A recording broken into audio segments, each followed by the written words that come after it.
Senhor Jesus Cristo, a todos os filhos e filhas de Deus. Amém.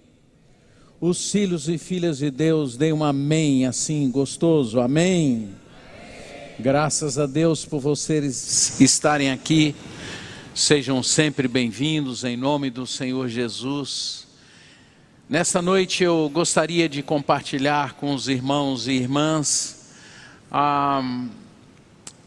o benefício, o poder que o sofrimento pode trazer à vida das pessoas. Isso porque nós estamos vivendo num mundo, num tempo em que as pessoas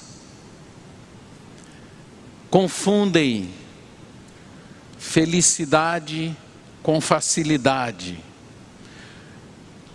em que as pessoas não compreendem o sofrimento de uma forma adequada ou numa perspectiva do Evangelho e da Palavra de Deus. Eu estava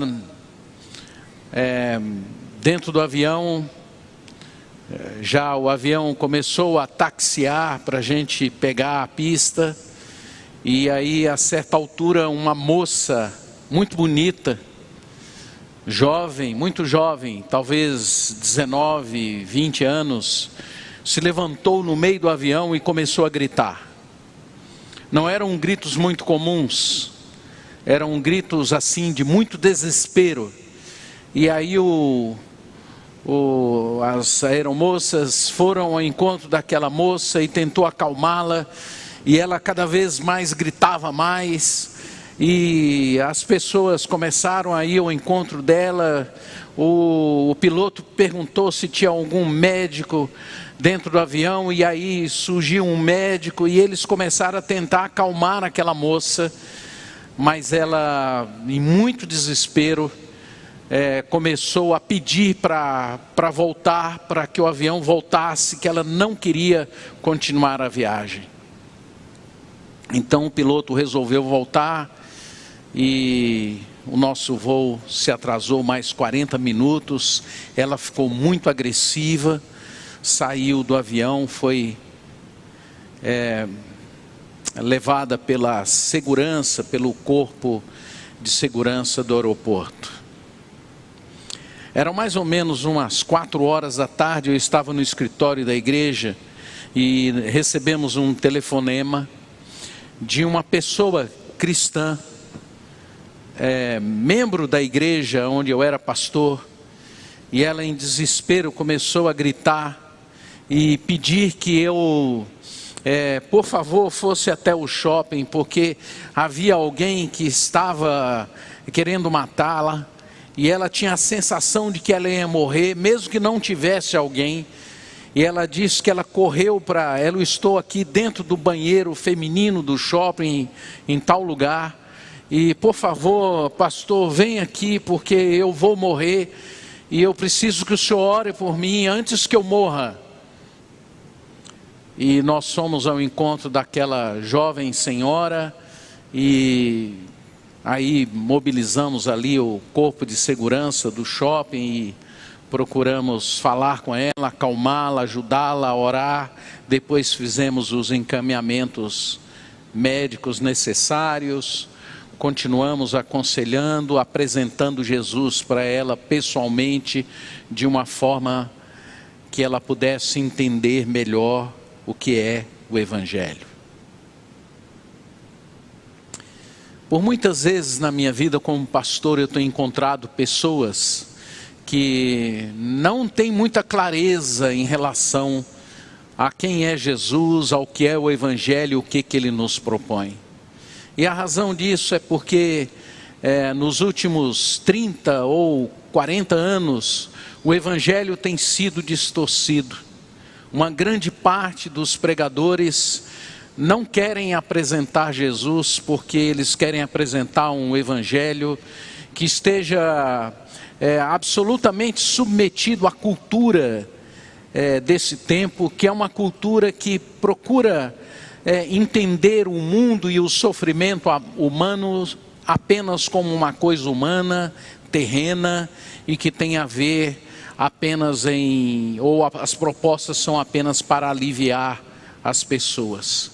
Jesus profetizou que os homens desmaiarão de terror na expectação das coisas que sobrevirão ao mundo, porquanto os poderes do céu serão abalados. E é isso que nós estamos presenciando. Chegou o tempo do terror no mundo. Já há alguns anos, as pessoas estão desmaiando. A cada 40 segundos no mundo, uma pessoa comete o suicídio. É o desespero que tem tomado conta da alma humana, quando os recursos humanos, os recursos da ciência, os recursos que são acessíveis ao conhecimento humano, não resolvem os problemas das pessoas, elas entram em desespero. E isso tem razões muito importantes. Primeiro é porque a gente precisa fazer uma diferença entre a dor e o sofrimento. A dor é algo tópico, é algo pontual, é algo que existe, que é possível, é tangível, é possível de se medir até um certo ponto. O sofrimento é a interpretação dessa dor. Nós podemos, e a palavra de Deus ensina, que nós teríamos dores e que nós também teríamos sofrimentos, teríamos aflições.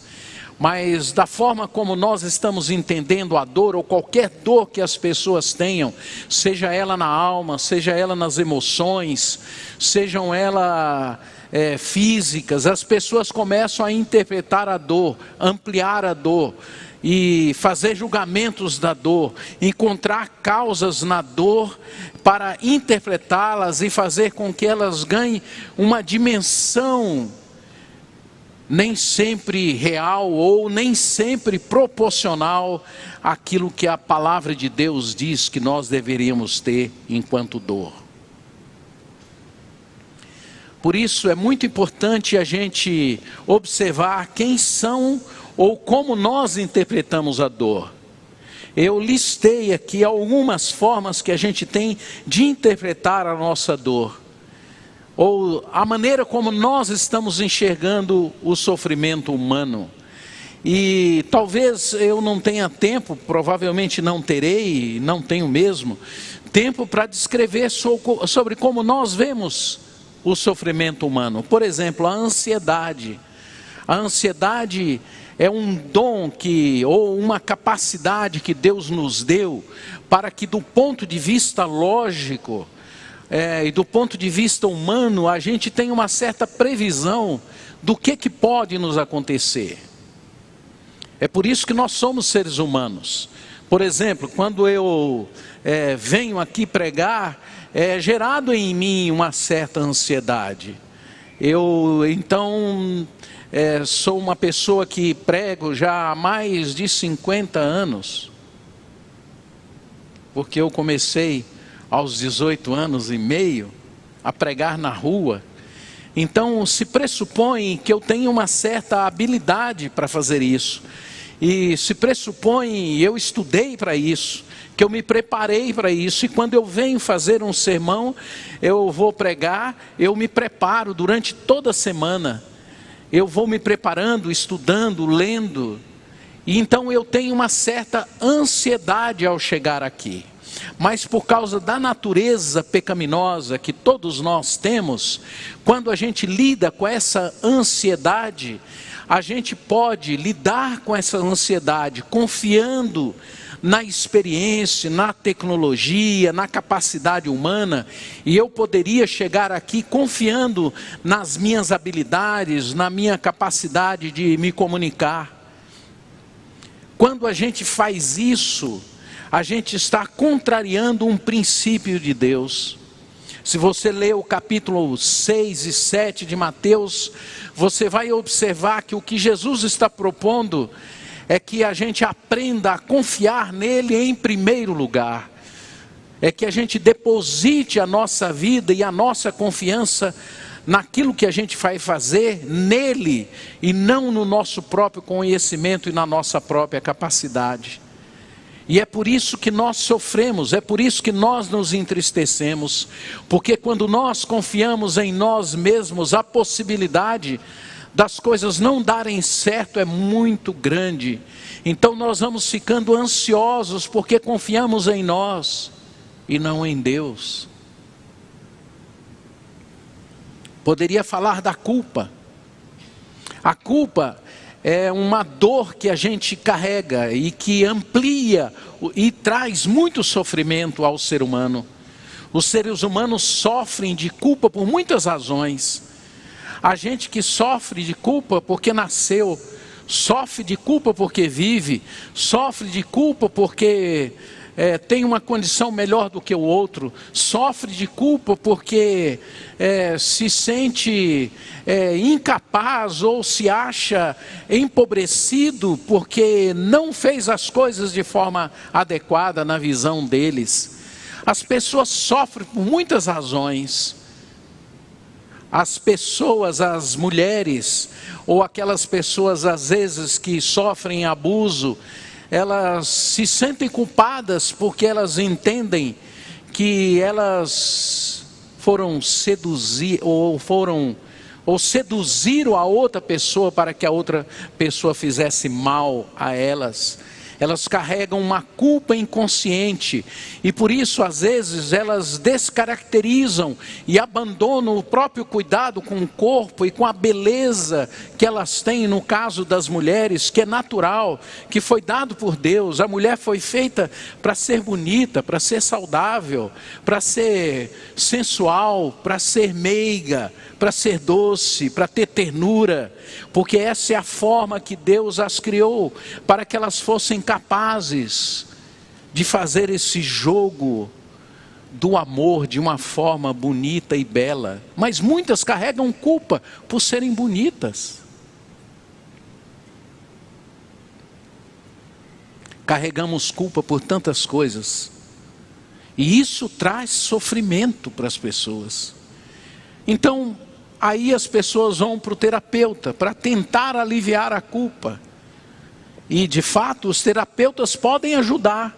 Eles podem organizar um pouco as suas emoções, esse sofrimento que você tem pela culpa. Porque quando a gente está debaixo de emoções, a gente não enxerga como os nossos pensamentos se desorganizam. Mas o seu terapeuta não pode fazer o que Cristo faz. O seu terapeuta, ou Freud, não pode fazer o que Cristo fez na cruz. O pastor da igreja não pode fazer o que Cristo fez na cruz do Calvário. Somente Jesus foi capaz de morrer na cruz, derramar o seu sangue, nos justificar diante de Deus e arrancar toda a culpa que há em nós. Enquanto você não crê nisso, a sua vida não se soluciona. Você melhora, você alivia, você esquece, mas a culpa vai continuar te trazendo sofrimento. Você precisa crer em Jesus e crer na morte de Jesus Cristo para que essa culpa seja arrancada. Eu poderia falar, por exemplo, da confusão de identidade em que muitos vivem. Nesse tempo que nós estamos vivendo, as pessoas estão dizendo para você ser aquilo que você não é. E que você não foi chamado para ser, como eu afirmei domingo passado. E isso traz muito sofrimento para as pessoas que têm essas dúvidas na alma e nas emoções e na definição da sua sexualidade. É muita angústia, é muita dor, é muito sofrimento. A gente poderia falar da vitimização. Tem gente que carrega um sentimento e acha que os sofrimentos que vêm à vida delas são únicos delas, que outros não vivem essa situação, que outros não vivem esse problema, e eles se colocam como as pessoas que mais sofrem no mundo. Os problemas que nós sofremos para aqueles que são vítimas, para aqueles que vão se vitimizando, eles acham que o problema deles é maior do que o problema de qualquer outro ser humano. Eles se comparam e se colocam nessa vitimização, nessa autopiedade. A gente poderia falar do auto-boicote, por exemplo. Muitas pessoas, elas não querem ser felizes. Elas não buscam a felicidade. Elas vão trocando de sofrimento em sofrimento. Elas vão se boicotando. Elas vão, ao invés delas buscarem uma vida melhor, dentro daquilo que elas já estão vivendo, e de crescer, de avançar, de viver uma vida mais saudável, elas vão achando que elas vão encontrar alguma felicidade, à medida que elas vão deixando as coisas que elas estão vivendo, e vão se agarrando a outro tipo de sofrimento. Criam cenários para que elas encontrem ou um pseudo encontro de felicidade. Poderíamos falar do auto-engano. Quanta gente amplia o seu sofrimento porque parecem que eles vivem num mundo que não é real. Criam fantasias, criam situações que não são verdadeiras e que lhes trazem profundo sofrimento. Poderíamos falar da mágoa, amargura, quanta gente carregando sofrimento porque guardam mágoas no coração. Quanta gente vive um ambiente de ciúmes. Isso é muito comum nas relações familiares. Quantos pais acham que um dos seus filhos tem preferência pela mãe ou pelo pai, ou algum filho não goste deles. Há muitos ciúmes nos relacionamentos. As pessoas, alguns se sentem desprezados, acham que o pai ou a mãe não gostam dele e que gostam do outro. E a gente vai criando comparações e sentimentos absolutamente inadequados e que vai trazendo sofrimento para nós mesmos. Ciúmes. Poderíamos falar de inveja, que é muito semelhante. Quanta gente observa o outro e se compara ao outro e deseja aquilo que está acontecendo na vida do outro, ele deseja que estivesse acontecendo com ele. E ele começa então a não gostar do sucesso, da vitória que a outra pessoa está vivendo. A palavra de Deus ensina que a gente deve chorar com os que choram, mas diz também que a gente deve se alegrar com os que se alegram. A maioria das pessoas não tem muita dificuldade em se identificar com o sofrimento do outro, com a fraqueza do outro, com a lágrima do outro, com a dor do outro.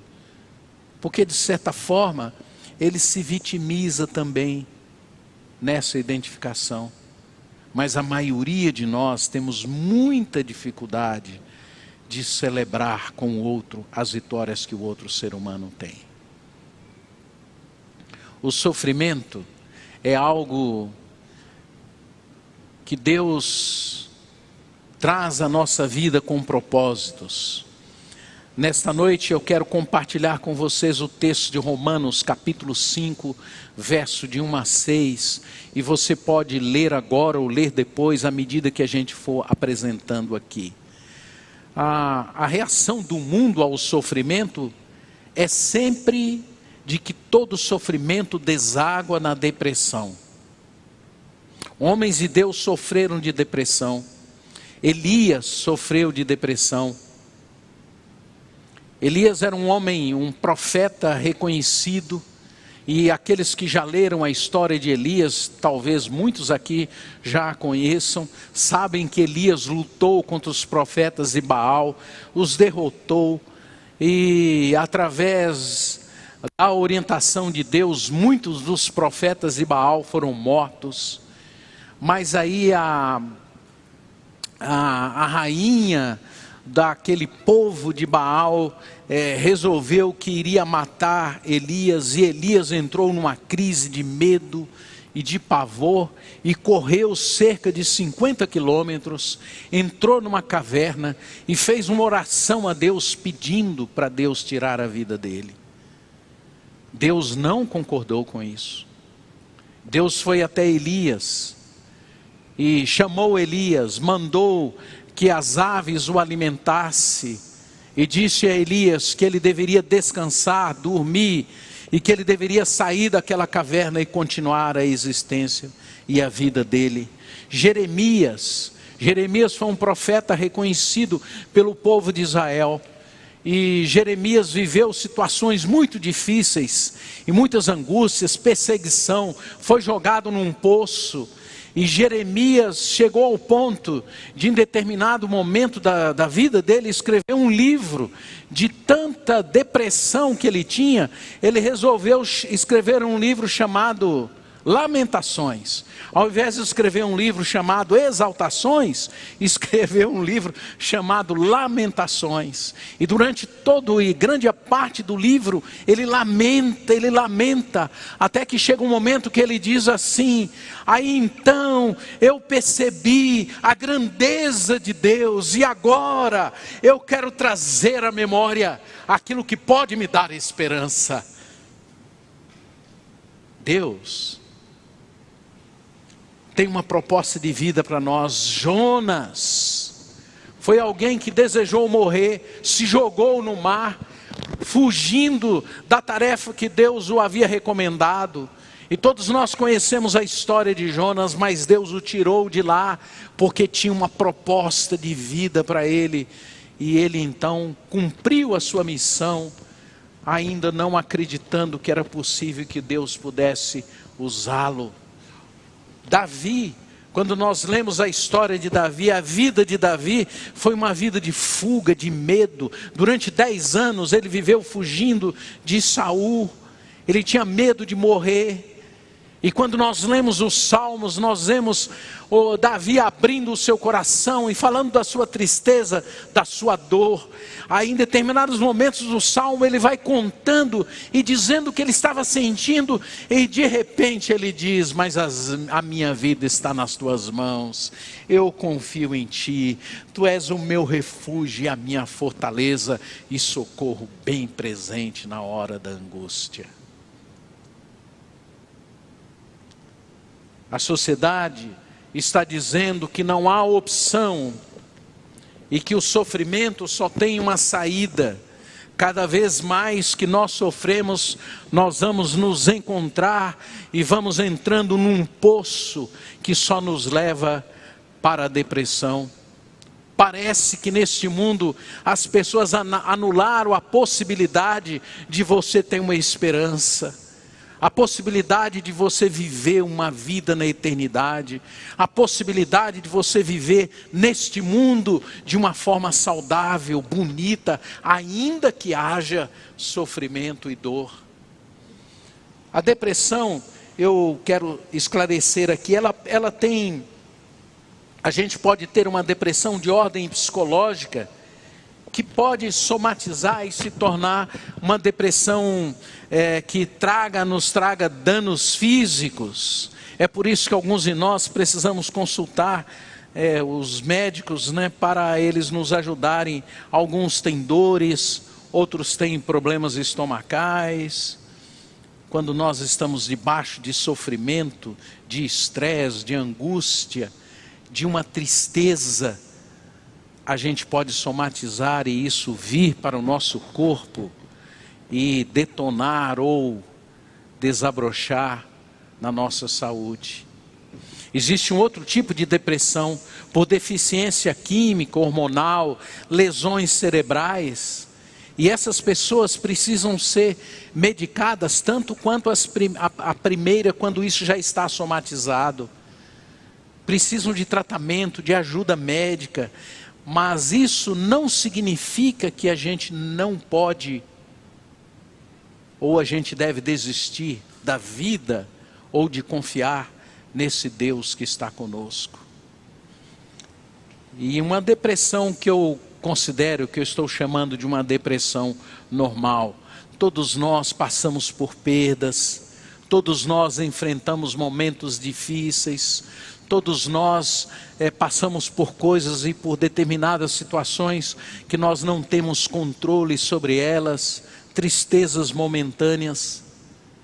mas todas elas podem ser vividas,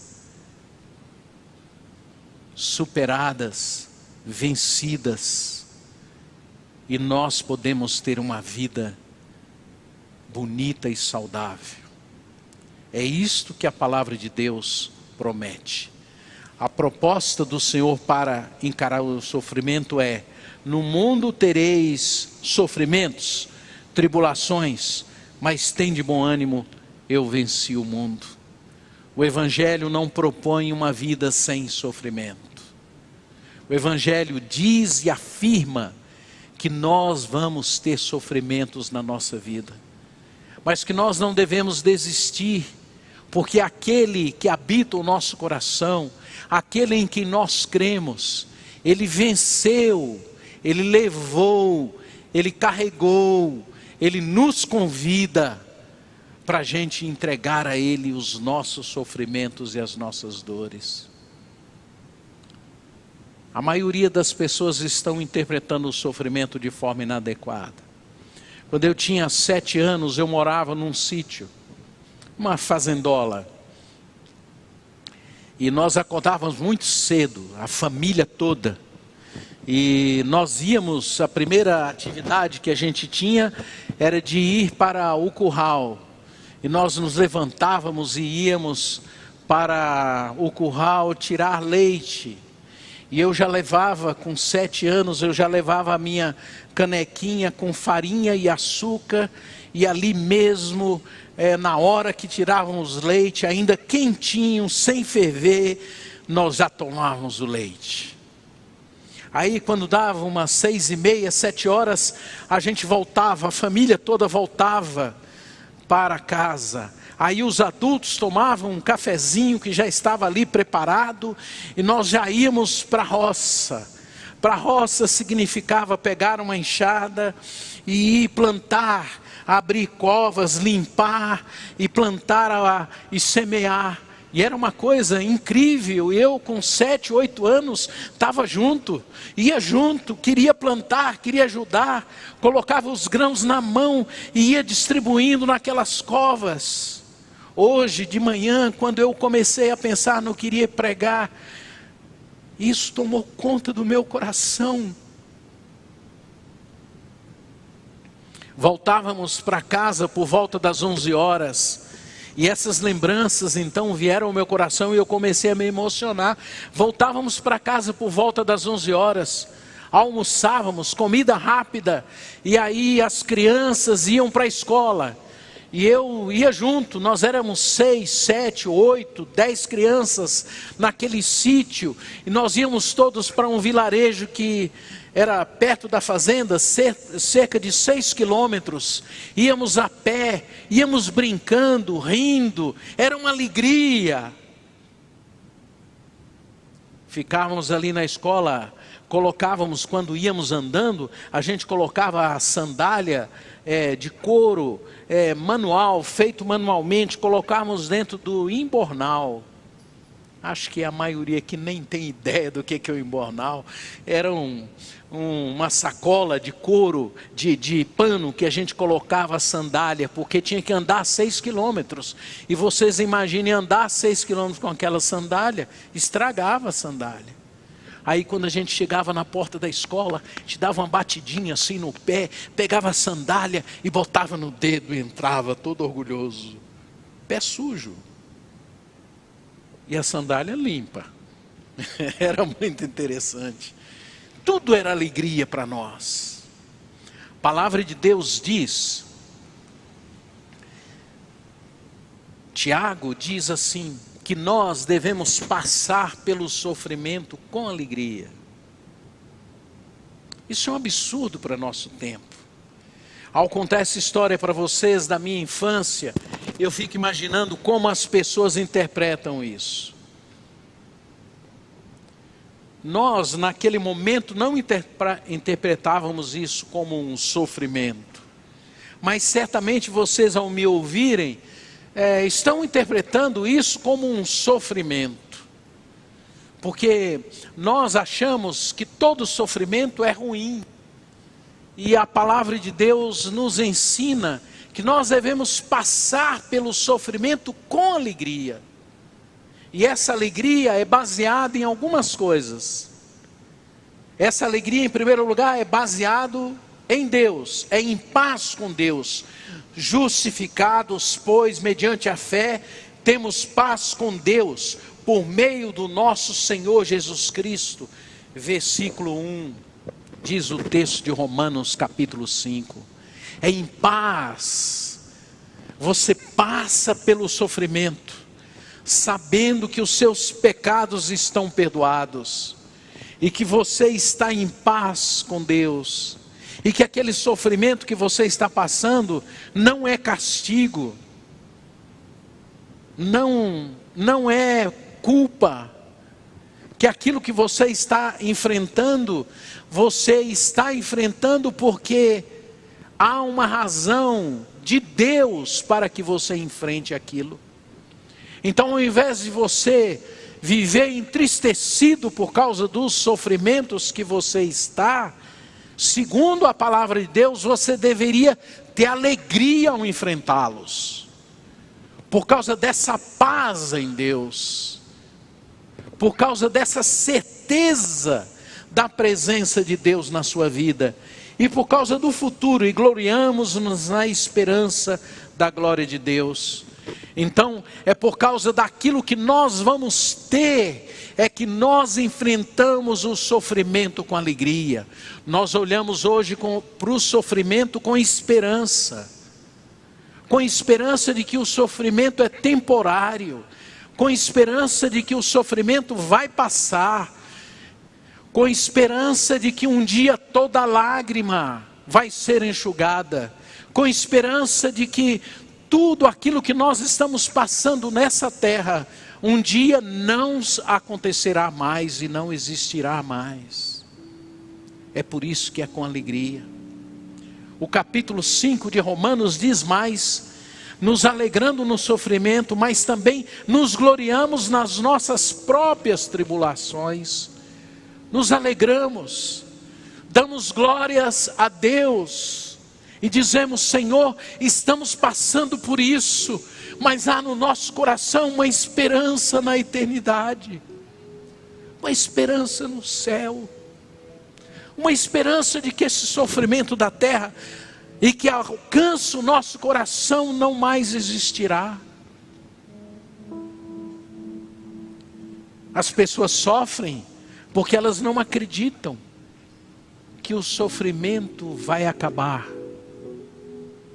Elas anularam essa possibilidade na vida delas, esgotaram os recursos humanos, e elas não têm nenhuma esperança no coração de que um dia o sofrimento acabará.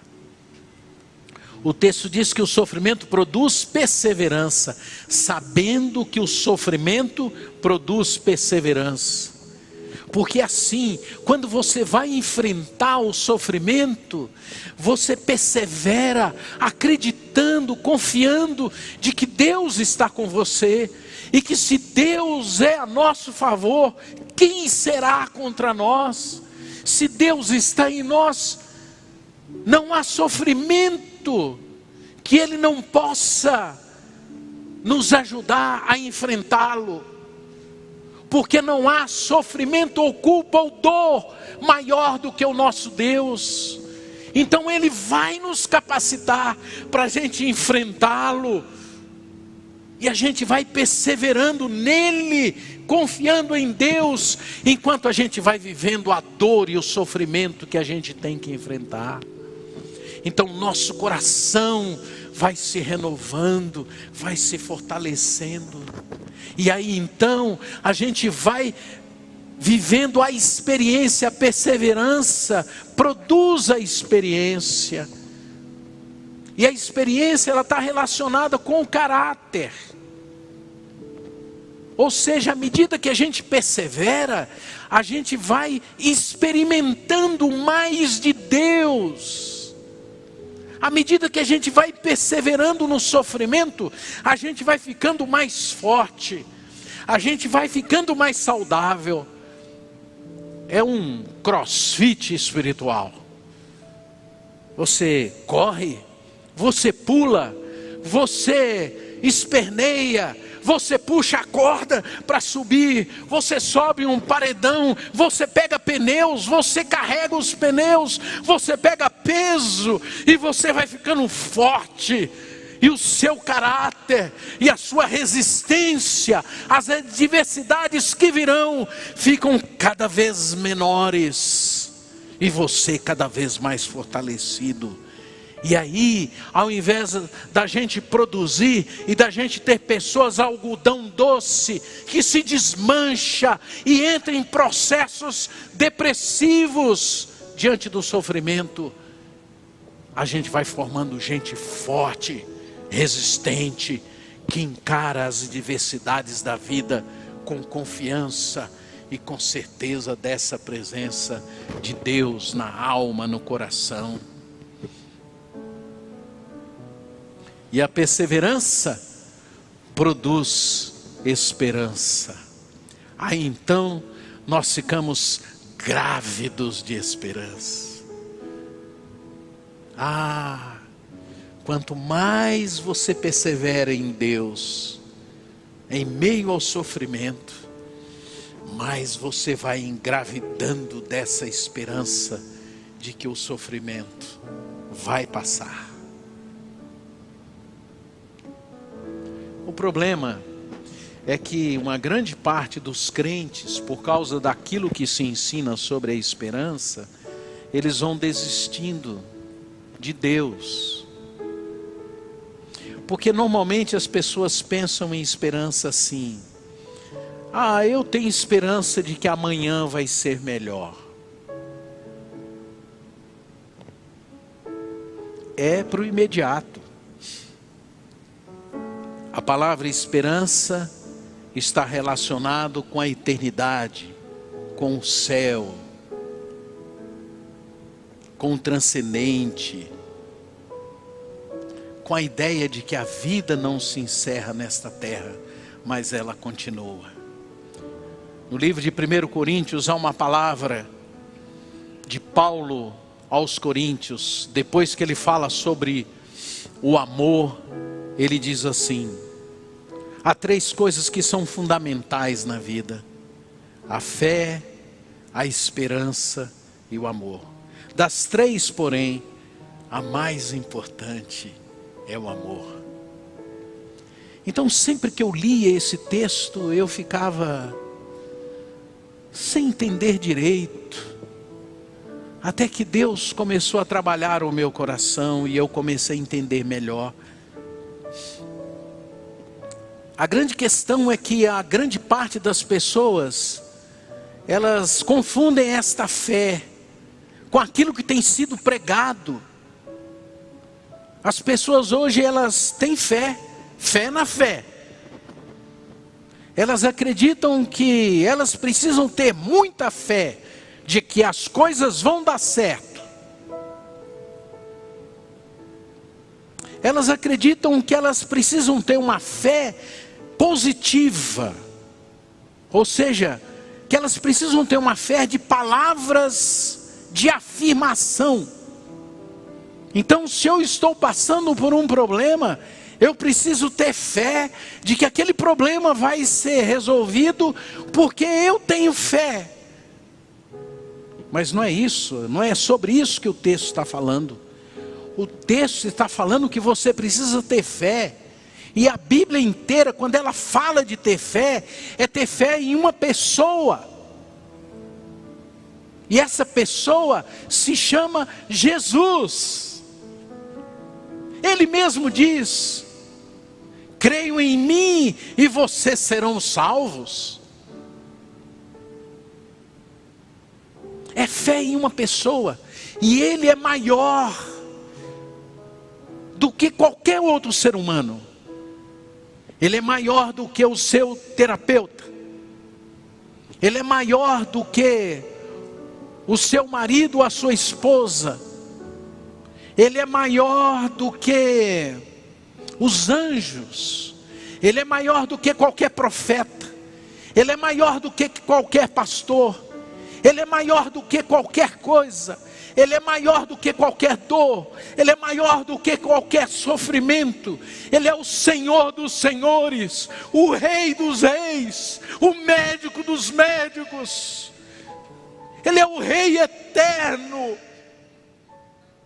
que veio a este mundo, deu a sua vida por nós, andou como nós andamos, transpirou como nós transpiramos, e não teve pecado algum, e foi na cruz e deu a sua vida por nós.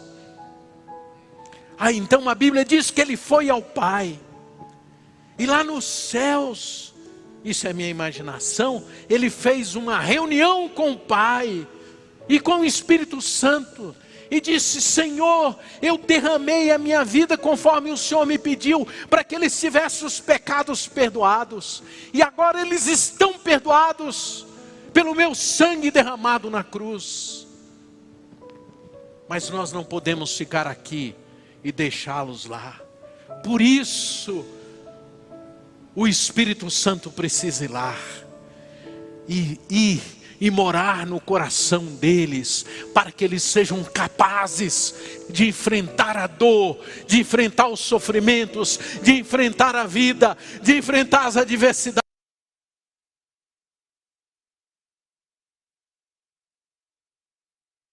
O pecaminoso os impõe: Pai, vamos descer até lá e morar no coração daquela gente problemática, difícil, cheio de dramas, mas nós vamos habitar o coração deles, e vamos trabalhar a vida deles de tal maneira, que os seus filhos, quando olharem para eles, vão ver a minha imagem neles, que os amigos deles, quando olharem para eles, habitados por nós, vão perceber quem é Jesus. Que coisa maravilhosa, um sujeito como eu, ser habitado pelo Deus eterno. Meu irmão, eu não sei o que você vive, nem o que você sente, que emoção que você tem dentro de você, mas a cada dia que eu me levanto, é aquela convicção: não tem problema, não tem sofrimento, não tem angústia, não tem limite, que esse Deus que habita em mim não possa vencer através da minha vida. Aí, Paulo diz assim, 3 coisas importantes: fé, esperança. Esperança é a esperança do encontro na eternidade. É a esperança de que o sofrimento terreno é momentâneo. É a esperança do encontro com aqueles a quem amamos. Por isso o amor é o mais importante. Eu nasci, o meu pai morreu quando eu tinha 18 dias. E eu, quando tinha 11 anos, descobri que o meu avô, que era quem cuidava de mim, não era o meu pai. E no baú que guardava os objetos do meu pai, tinha uma Bíblia. E na Bíblia estava escrito: 14 de agosto de 1954, nasceu o meu primeiro filho. E o seu nome será Naamã, porque ele foi objeto de um milagre.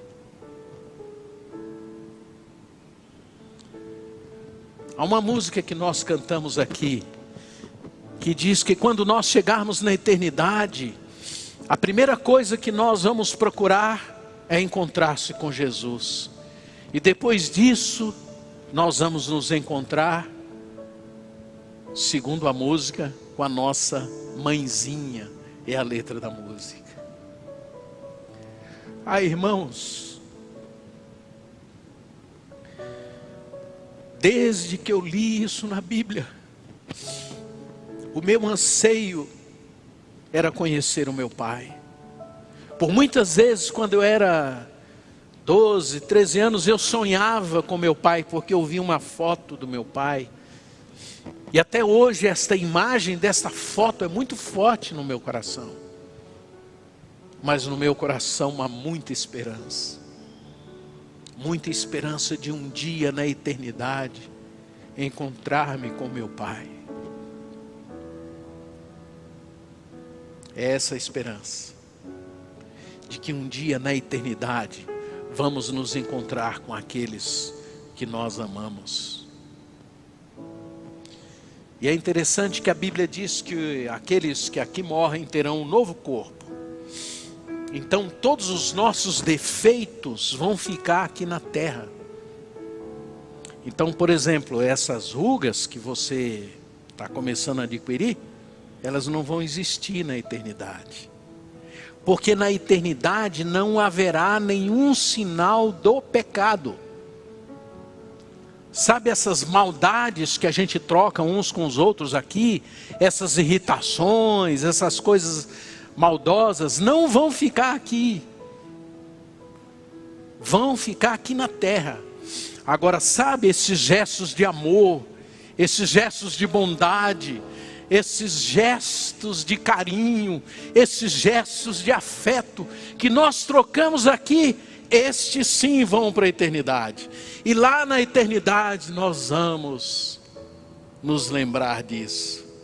É por isso que o amor é o mais importante. É porque o amor é eterno. O amor é tudo que tem a ver com Deus. Na eternidade nós não vamos precisar de fé, nem vamos precisar mais da esperança. De fé porque já estaremos lá, e de esperança porque também ela já estará concretizada na eternidade. Nos céus só haverá amor.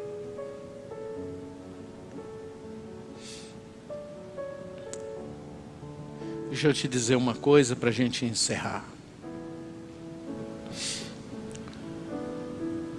Você crê em Jesus?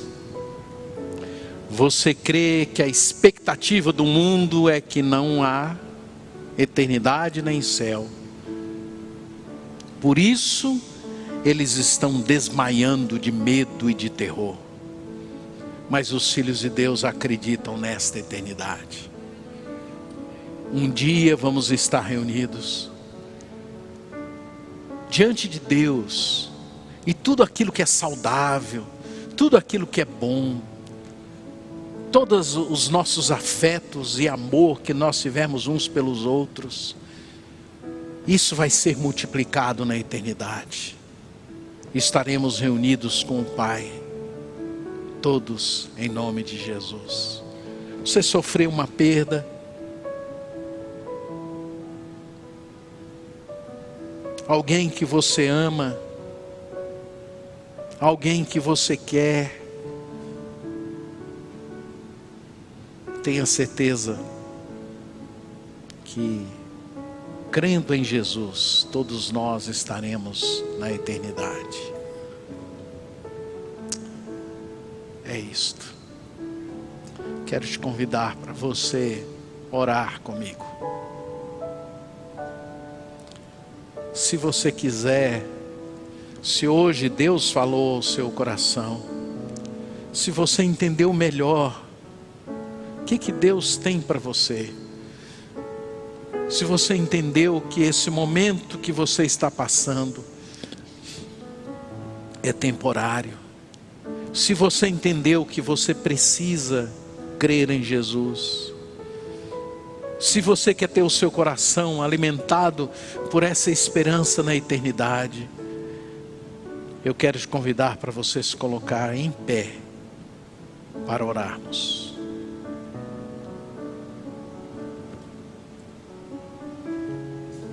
Alguém que hoje está dizendo: sim, Senhor, eu quero, e quero mais de Ti. Eu quero que o Senhor entre no meu coração. Eu quero que o Senhor me alargue o meu coração. Eu quero ser fortalecido, Senhor, para enfrentar as adversidades na Tua presença e com a certeza da Tua presença. Ore comigo, você não precisa. Repita apenas em silêncio. Senhor Jesus, aqui estão os Teus filhos e as Tuas filhas. Em nome de Jesus, nós pedimos que o Senhor venha e alargue o coração dos Teus filhos e as Tuas filhas com a presença do Teu Espírito, ó Pai. Ó Senhor, entra no coração deles e tira, Senhor, da alma, das emoções, todo medo, toda ansiedade prejudicada pelo pecado, pela natureza pecaminosa, todo sentimento de auto-vitimização, de auto-engano,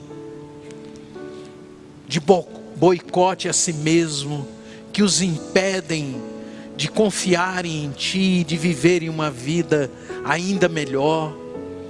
Pai, traz ao coração dos Teus filhos e das Tuas filhas a certeza da Tua presença, e que eles possam olhar para esse momento de sofrimento da vida deles com esperança na eternidade, e encarar tudo isso como um propósito Teu em os fortalecer mais, em nos preparar mais para enfrentarmos as adversidades da vida. Traz a eles, Senhor, a Tua graça, o Teu poder e a Tua vida, em nome de Jesus. Amém e amém. Vamos ficar todos em pé. Nós vamos cantar um hino, e esse é um hino clássico da igreja cristã. Em 1871, em Chicago, nos Estados Unidos, houve um grande incêndio, e um homem crente, um homem rico, um advogado, Dr. Horatius,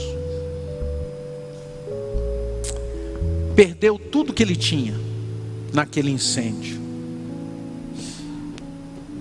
E ele então, para recomeçar a vida dele, ele resolveu mandar a sua esposa e as suas 4 filhas de volta para a Inglaterra.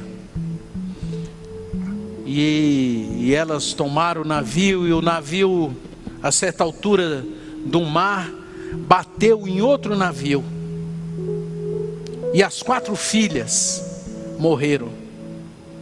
A esposa dele se chamava Ana.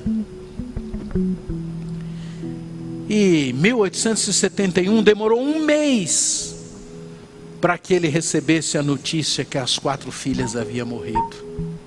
Ele havia perdido tudo que ele tinha. E um mês depois ele recebe a notícia, através de um telegrama da sua esposa, dizendo que somente ela havia sobrevivido ao naufrágio. E ele então imediatamente comprou uma nova passagem para ir à Inglaterra, claro, de navio. E quando chegou a certa altura, onde ele imaginou que aquele navio havia naufragado, ele compôs a letra do hino Sou Feliz.